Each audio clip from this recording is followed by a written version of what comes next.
This is my column on how to thrive and survive in austerity trading conditions. Last week I talked about getting the most out of your people. This week I'd like to talk about probably the most important number in the business, namely price. I think everybody realises that price and getting your prices right, that is probably the biggest single most important determinant of how much profit you make at the end of the day. Now the trouble is, and particularly in conditions of austerity, everybody talks about prices being lower.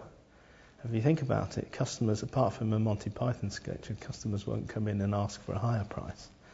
Customers always want a lower price. The competition is always talking there about the deals that they offer. Your salesman will never come in and say, I think our prices are too low, because actually they're always wanting lower prices.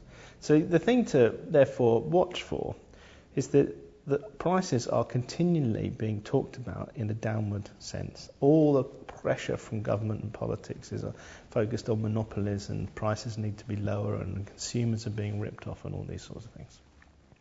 So you have to separate that noise to fact, with fact. And the fact is, if you think about it, unless you're in a very price elastic business, then probably pretty much everybody that ever bought anything from you would have paid more, sometimes a lot more.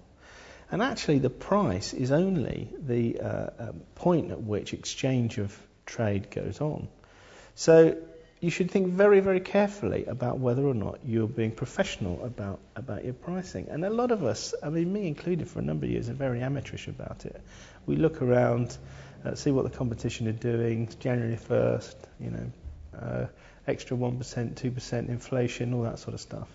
But actually, this is a really, really important number. And businesses that have been incredibly successful have built that success on price innovation. Take something like Ryanair. A company that we love to moan about, but actually year on year delivers very, very strong profit increases. And their innovation is essentially based around price.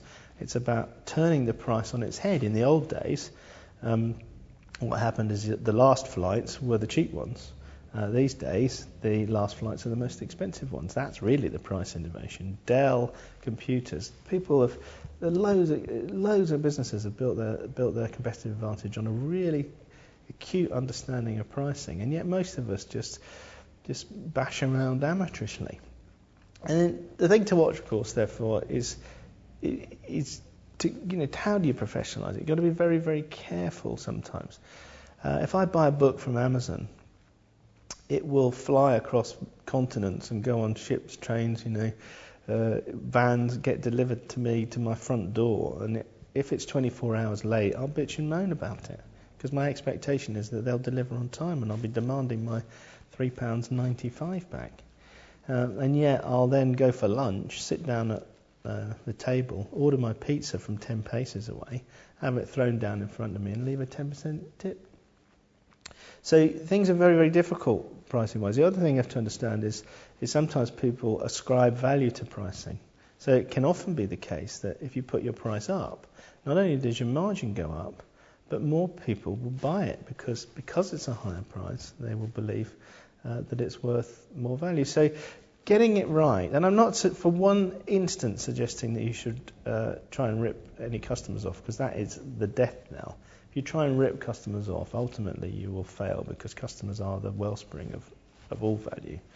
But you've got to remember that in negotiating with a customer, the price is simply the point at which they're happy to part with their money, because they're getting more than they're giving up for their money, and you're happy to supply at that price because you're getting more than you're giving. And so getting that price number right is a really, really important issue, and it's probably, in my experience, the thing that we walk away from that costs us most dearly, and we could just fix it through testing and being a bit more professional. So that's my point for this month.